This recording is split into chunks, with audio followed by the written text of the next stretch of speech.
Hello everyone, welcome in my YouTube channel master maths. आज हम decimals में 100th place के बारे में पढ़ेंगे। अपने पिछले वीडियो में हम 10th प्लेस के बारे में पढ़ चुके हैं। आज हम 100th प्लेस के बारे में पढ़ेंगे। 100th प्लेस में हमें क्या करना है कि जो हमारा डेसिमल के बाद, जैसे उस दिन हमने क्या पढ़ा था, 1/10 पढ़ा था, ये 10th प्लेस था हमारा। आज हम पढ़ेंगे 1/100, मतलब कि 100th प्लेस, 100th प्लेस। आज हम इसके बारे में पढ़ेंगे। आइए टॉपिक शुरू करने से पहले प्लीज़ आप मेरे चैनल को सब्सक्राइब कर लीजिए और बेल आइकन को प्रेस कर दीजिए ताकि आपको मेरी नई वीडियोस का नोटिफिकेशन मिलता रहे। चलिए शुरू करते हैं 100th प्लेस ऑफ डेसिमल। जैसे 1/10 हमने 10th प्लेस पढ़ा था, वैसे ही जो हमारा 100th प्लेस है, जैसे कि एक होल के हमने 10 पार्ट्स किए थे, 10 पार्ट्स में से अगर हमने एक पार्ट लिया तो वो क्या था, हमारा 1/10 था। ऐसे ही अगर हम किसी एक होल पार्ट के 100 उसके पार्ट्स कर देते हैं, उसमें से अगर हम एक पार्ट लेते हैं, मतलब कि वो क्या है, और भी छोटा हमारा हो जाएगा। जैसे हमने फ्रैक्शन में पढ़ा था कि ये हमारा कोई होल है, इस होल को हम अगर 10th पार्ट में डिवाइड करें, जैसे कि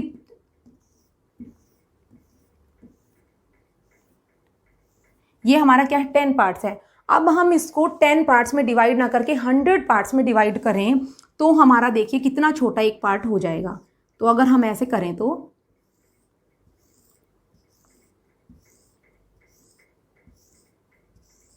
ठीक है, अब हमने देखा था जो हमारा 1/10 था वो फिर भी इतना बड़ा था, लेकिन अब हमारा क्या है, 1/100, मतलब कि ये और भी छोटा है। ये सिर्फ इतना सा हमारा एक पार्ट है जो हमारा शेडेड पार्ट है।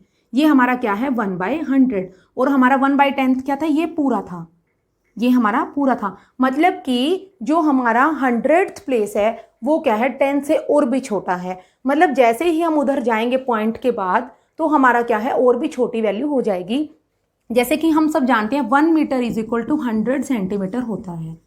ठीक है, अगर हमें 1 सेंटीमीटर निकालना हो तो वो क्या होगा, 1/100 मीटर।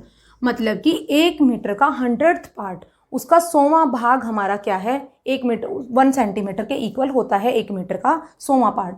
ठीक है, जैसे कि हमने इस ब्लॉक के, मान लीजिए ये हमारा कोई बहुत बड़ा ब्लॉक था, उसके हमने 10 पार्ट्स भी करके देखे और उसके बाद हमने उसके 100 पार्ट्स भी किए।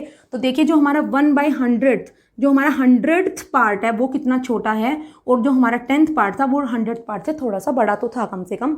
ऐसे ही ये हमारा क्या है, जैसे ही हम 1000 प्लेस पे जाएंगे तो वो क्या है, इससे भी छोटा हो जाएगा। कि हम इसके और 1000 पार्ट्स और करें इसी के, तो सोचिए कितना और छोटा हो जाएगा। तो हमारा डेसिमल के बाद हम जितने पॉइंट्स राइट की तरफ जाएंगे हमारी वैल्यू उतनी ही छोटी हो जाएगी। तो अब देखते हैं हम इसको नंबर लाइन पे भी। नंबर लाइन पे देखिए कैसे हम इसको दिखा सकते हैं। नंबर लाइन पे देखिए हमने क्या था, 10th पार्ट के लिए 0 और 1 था हमारा। ठीक है, 0 और 1 में हमने क्या किया था, इसके 10 पार्ट्स में डिवाइड किया था। तो हमारा क्या था, इधर 0.1 था, 0.2।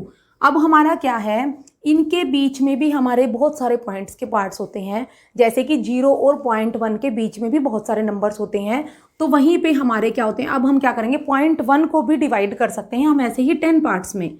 ये मान लीजिए हमारा 0.1 है ओनली, तो 0 और 0.1 के बीच में जो बहुत सारे हमारे पार्ट्स आएंगे उनको हम ऐसे ही लिख सकते हैं।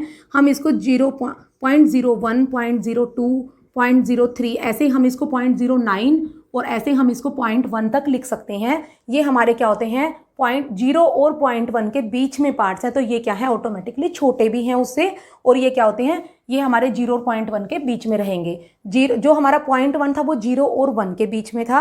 अब 0.01 है, एक और हमारी 0 लग गई, तो ये क्या है, हमारा 0.1 से भी छोटा हो जाएगा ये पार्ट। अब हमें 100 प्लेस को मान लो लिखना है तो हम कैसे लिखेंगे। मान लीजिए हमारे पास क्या है, 2/100 है। अब हमें इसको क्या करना है, डेसिमल में रिप्रेजेंट करना है। हम इसको कैसे करेंगे, अब हमारा क्या है, जब हमारे पास 10th प्लेस था हमने 2/10 को क्या किया था, मैंने आपको बताया था कि अगर हमारा यहाँ पर 1 है और 1 के बाद सिंगल एक 0 है तो हम क्या करेंगे, जो हमें डिजिट दी गई है हम इस डिजिट को पॉइंट के बाद लिख देंगे। तो हमारा क्या हो गया, ये 10th प्लेस था। अब हमारा क्या है, 100, हमारे पास ऊपर डिजिट 1 है। अब हम क्या कर सकते हैं, सोचिए हम क्या करेंगे, अगर हम किसी भी नंबर के पीछे 0 लगाते हैं तो उसकी वैल्यू बढ़ जाती है, लेकिन हम किसी के आगे 0 लगा सकते हैं। हमने इसके आगे क्या किया, 0 लगा लिया ऑटोमेटिकली, उससे ना हमारी कोई वैल्यू बढ़ी और हमारे पास क्या होगी, ऊपर 2 डिजिट आ गई, नीचे कितनी है, 2 0 हैं। अब हमारे पास नीचे कितनी है, 2 0, तो हमें क्या चाहिए, डेसिमल के बाद भी 2 पॉइंट्स चाहिए। अब हम सिंपल इसको क्या लिख देंगे, 0.02। ये हमारा क्या हो गया 100th प्लेस हो गया, ये क्या हो गया 10th प्लेस।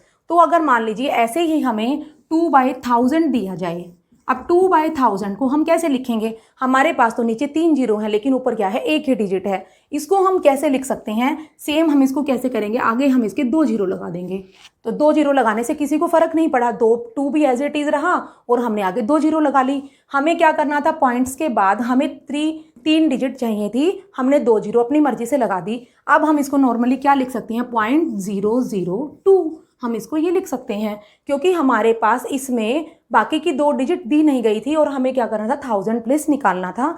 तो हम क्या कर सकते हैं, जीरो को आगे ऐड कर सकते हैं, हम जीरो को पीछे नहीं लगा सकते, क्योंकि उससे वैल्यू, जैसे कि हम 02 लिखते हैं, जब भी बच्चों को टेबल हम काउंटिंग सिखाते हैं तो हम 01 02 ऐसे ही सिखाते हैं, कभी भी हम 2 के पीछे जीरो तो नहीं लगाते, वो तो 20 हो जाएगा हमारा। तो इसीलिए हम क्या कर सकते हैं, आगे 2 जीरो ऐड कर सकते हैं। और हमें डेसिमल के बाद यहाँ पर हमारा 1 है, 1 के बाद हमारे 3 जीरो हैं, हमें डेसिमल के बाद 3 डिजिट्स चाहिए, हमने 2 जीरो लगा दी, तो अब हमारे पास क्या आ गया 0.002। ऐसे ही हमारा 1000 के पास 10,000 जो भी आएगा, हमें सिर्फ इतना ध्यान रखना है कि हमें डेसिमल के बाद कितने डिजिट चाहिए, हमें ऊपर क्या करना है, आगे जीरो लगा के उतने नंबर कंप्लीट कर लेने हैं, तो उससे हमारी क्या होगी, मिस्टेक भी नहीं होगी।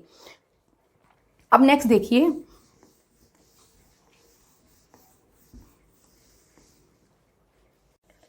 मान लीजिए हमें लिखना है 306 एंड 700 यहां पर हमारा क्या है 100, उधर क्या है 100s। ये ध्यान आपको पढ़ना, आपको रीड करने में ही ठीक से पढ़ना है कि 100 और 100s, मतलब कि ये हमारा क्या है, डेसिमल के बाद का नंबर है और ये हमारा क्या है, डेसिमल से पहले का नंबर है। 306 को हम इजीली लिख सकते हैं 306, ठीक है। 700s है, मतलब कि +7/100, ठीक है। अब हमारे पास सेम वही है कि हमारे पास ऊपर डिजिट 1 है, नीचे जीरो कितनी है, 2 है। आई थिंक आपको क्लियर हो गया होगा। हम इसको क्या लिख सकते हैं, 306 + 0.07 या फिर 306.07, ठीक है। ये कैसे आया वो आपको मैंने अभी समझाया कि हम यहाँ पर एक जीरो ऐड कर देंगे तो ये 0.07 हो जाएगा। ऐसे ही हम बाकी सारे क्वेश्चंस, अब जैसे कि मान लीजिए हमें क्या है, डेसिमल में 0.342 दिया गया है, हमें इसको फ्रैक्शन की लोवेस्ट टर्म में लिखना है। हम फ्रैक्शन में लोवेस्ट टर्म के बारे में पढ़ चुके हैं कि लोवेस्ट टर्म कब आती है, जब हमारे न्यूमरेटर और डेनोमिनेटर दोनों में सिर्फ 1 के अलावा कोई भी और कॉमन फैक्टर ना हो, तो हम उसको लोवेस्ट टर्म में बोलते हैं। पहले हम 0.342 को कैसे लिख सकते हैं, एज ए फ्रैक्शन 342/1000, 1000th, ये क्या है 1000th में आ गया। 1 2 3 3 डिजिट थी, तो हमने क्या लगा दिया, 3 जीरो लगा दिया 1 के बाद। ये तो हमारी क्या होगी, फ्रैक्शन में। अब हमें क्या करना है, फ्रैक्शन की लोवेस्ट फॉर्म भी लेके आनी है। हमें पहले इन दोनों का क्या निकालना होगा, लोवेस्ट फॉर्म के लिए हमारा शॉर्टेस्ट मेथड क्या था कि हमें HCF निकालना है। इन दोनों का HCF अगर हम निकालते हैं तो वो हमारे पास क्या आएगा, 2 आएगा। हम इन दोनों को 2 से डिवाइड कर देंगे, 342 डिवाइडेड बाई 1000, दोनों को न्यूमरेटर और डेनोमिनेटर दोनों को अगर हम 2 से डिवाइड करेंगे, ये क्या होगी, इसकी इक्विवेलेंट फ्रैक्शन होगी।